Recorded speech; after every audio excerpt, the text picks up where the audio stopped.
the Hebrew alphabet are abjads. What are abjads?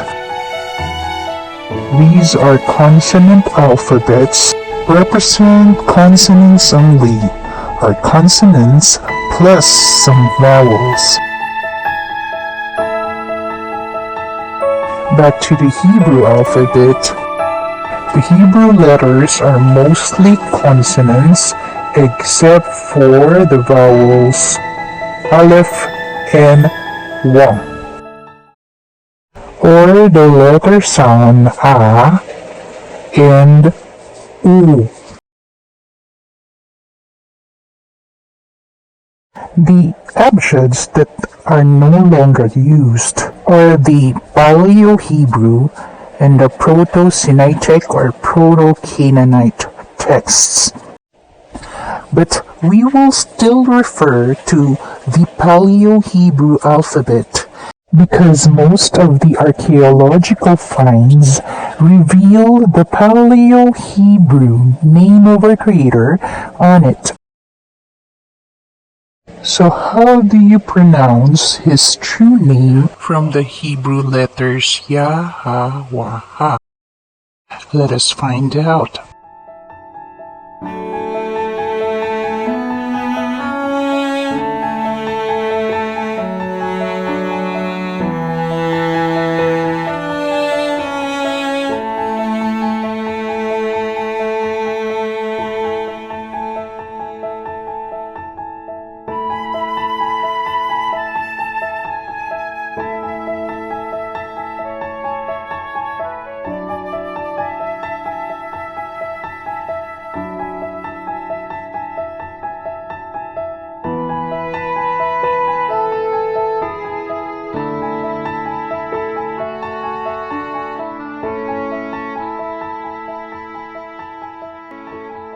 So for the letter Ya, the sound is the same, Ya.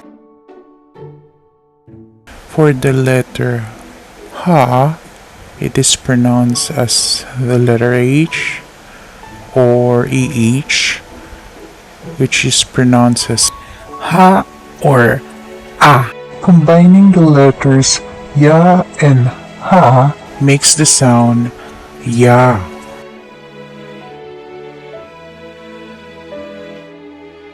For the letter Wa, the sound is U or the U sound. When you combine Ya plus Wa, makes Yahoo. Sounds familiar, right? But in English, Yahoo means crazy or stupid person. For the fourth and final letter, Ha makes the sound A or Ha, which we already mentioned. Ya plus U plus A makes Yahuah. Let's recap.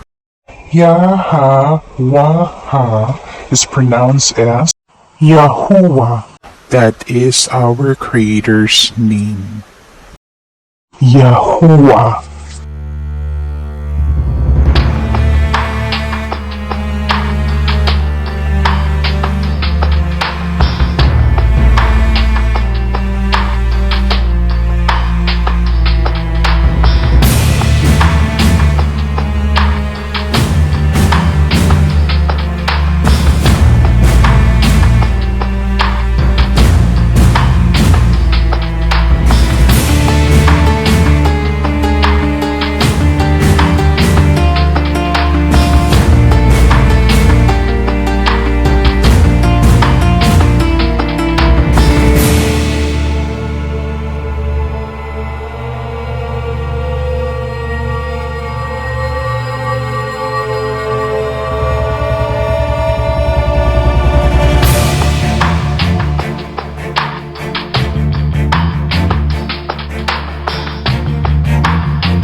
The ancient Hebrew alphabet has been wrongly transliterated over time. Let's dive further. Transliteration is a type of conversion of a text from one script to another that involves swapping letters. The problem with transliterating is, number one, there isn't a one-to-one correlation. Correlation is a connection or relationship between two or more letters. For example, the Filipino alphabet has 28 letters, while the English alphabet has only 26 letters. If you will transliterate the Filipino letter Nye, the American alphabet won't have no letter to correlate it with. Another problem, number 2. There are differing standards. As an outgrowth of the previous problem, transliteration is not always standardized universally. Here we have the Chinese alphabet. You can find the Chinese letter the spelled or transliterated by the English letter D. However, letter D sounds like the, while the Chinese letter the is very far from the sound. The is not the same as the. This doesn't present too much of a problem as long as enough people agree, but it can be confusing for newcomers to figure out. Number 3 problem. Some sounds don't exist across languages. For example, if you would transliterate the Filipino letter Nye using Chinese letters, you will definitely fail in doing so because there is no S sound in Chinese alphabet, or to identify precisely how Nye would sound.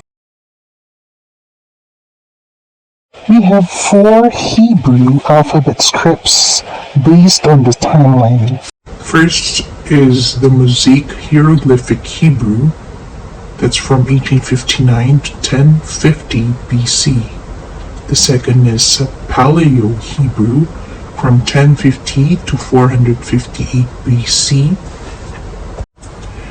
The third one is the Aramaic Hebrew from 458 BC to 70 AD. And the fourth used now is the Masoretic Hebrew scripts, that's from 600 AD to present.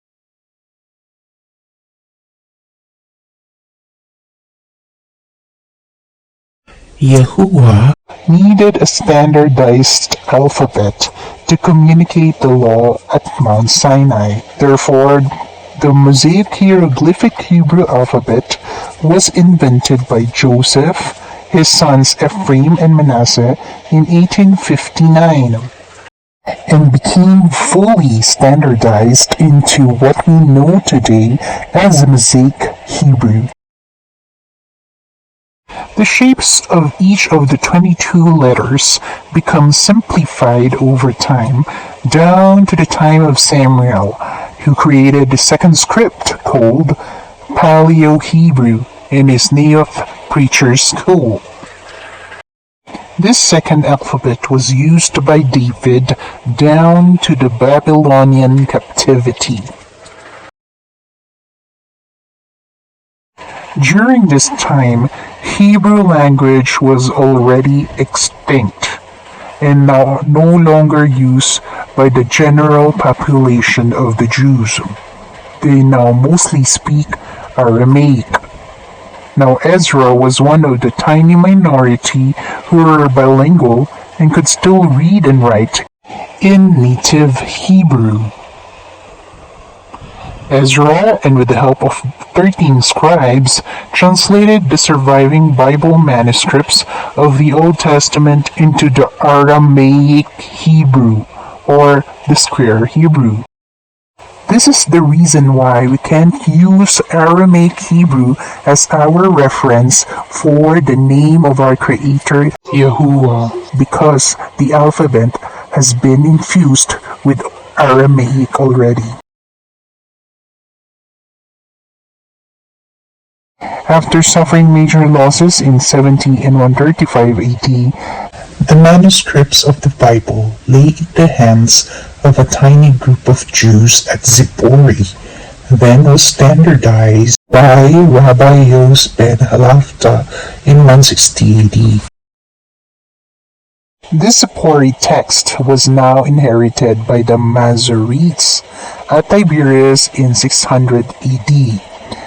They added vowel accenting marks to create the Codex Leningrad manuscript that dates to 1008 AD.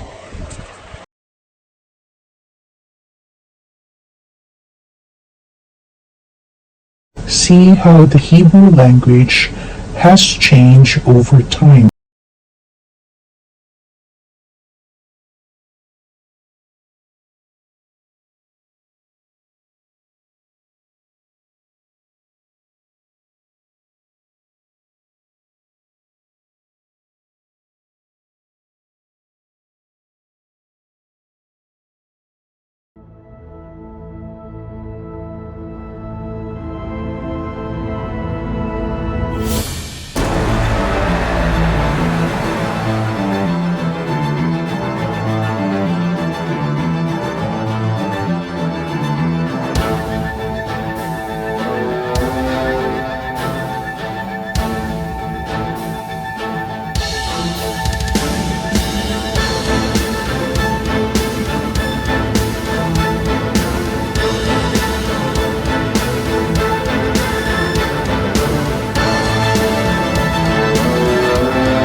As you can see, the name is Yod instead of Yah.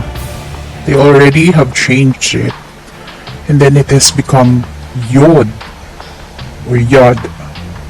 Then the Greek translated the Hebrew letter to letter I. And what's more, the Latin changed the alphabet letter Yah into I or letter J. How about the pronunciation? Let's see. Here, it's now pronounced as E. And then it becomes Yah. The original Yah sound has become I or J sound.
So the letter Ha has become Hey, and then the sounds are the same in modern Hebrew times,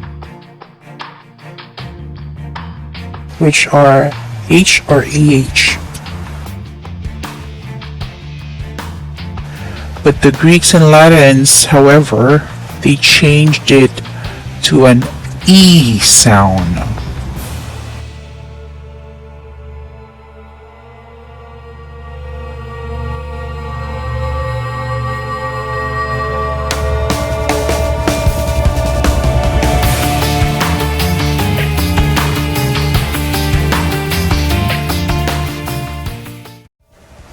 Now for the letter Wa.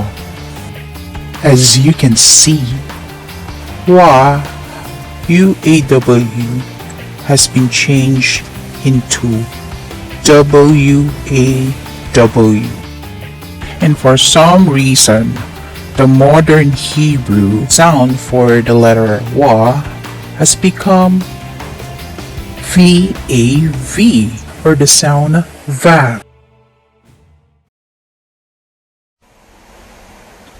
From Wa to Wow to Vav.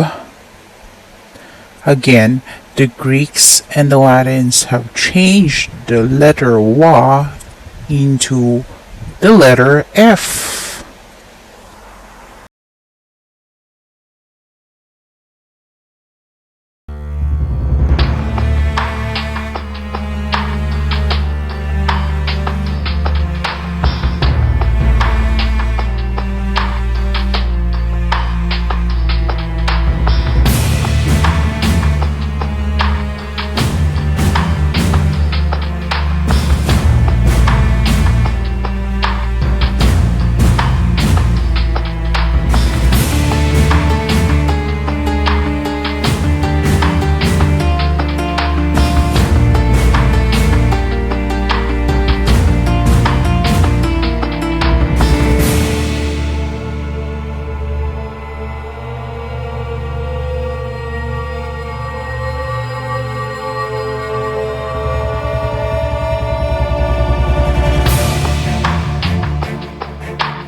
This is from jewfact.org. It says the Mishnah confirms that there was no prohibition against pronouncing the name in ancient times. In fact, the Mishnah recommends using God's name as a routine greeting to a fellow Jew. However, by the time of the Talmud, the Talmud is the central text of Rabbinic Judaism. Again, by the time of the Talmud, it was the custom to use substitute names for God. Some rabbis asserted that a person who pronounces YHVH according to its letters instead of using a substitute has no place in the world to come and should be put to death.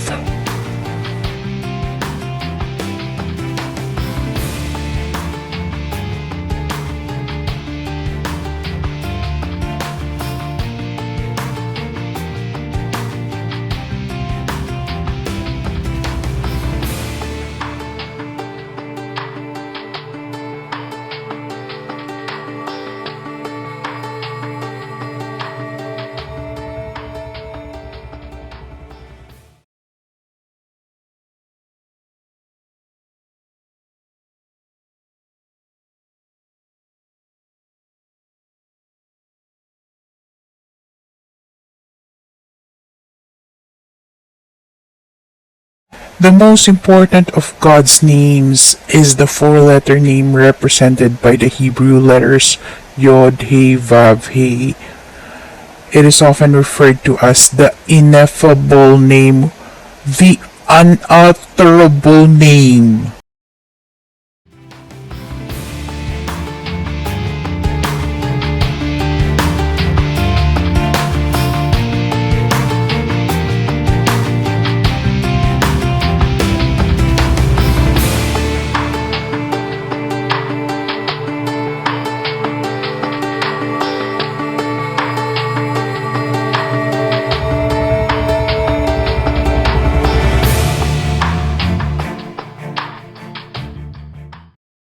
In Exodus chapter 6, verse 2 to 3, and God spoke to Moses and said to him, I am the Lord.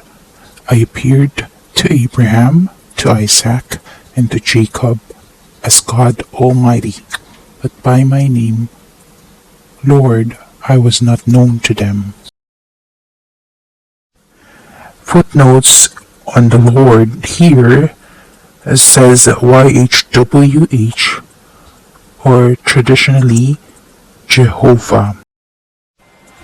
Of course, we already know that the true name of our Creator is not Jehovah, but Yahuah. Let's examine further.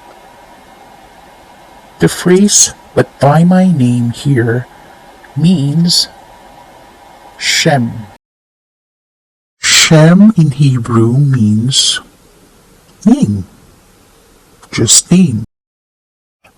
Now we know that this verse alone is corrupted because of the added word but.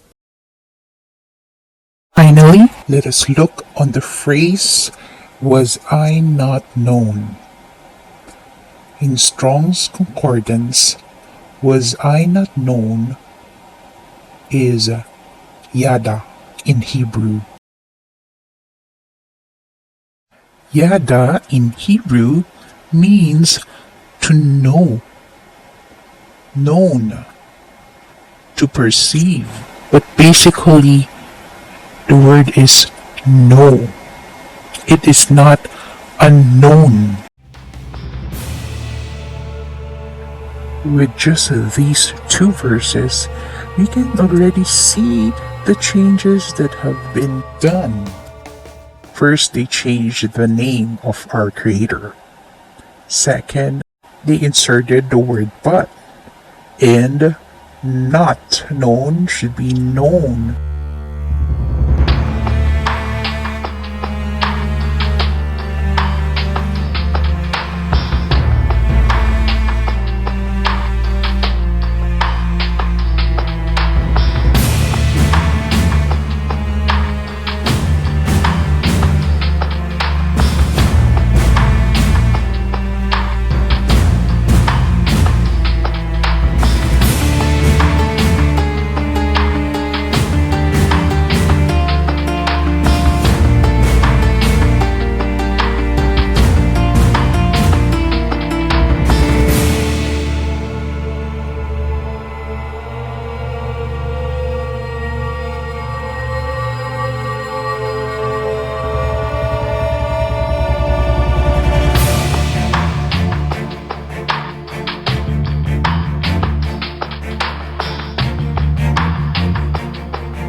For a minute.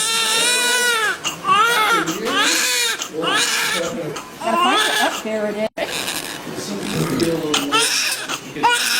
20.5.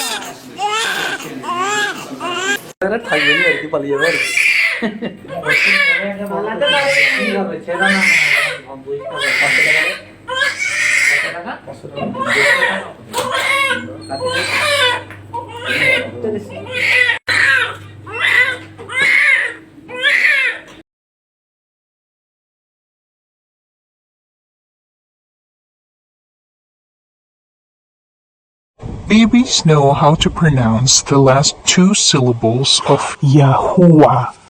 Now you've heard of the universal cry of newborns, but have you ever wondered why newborns' first cries are ah or uwa?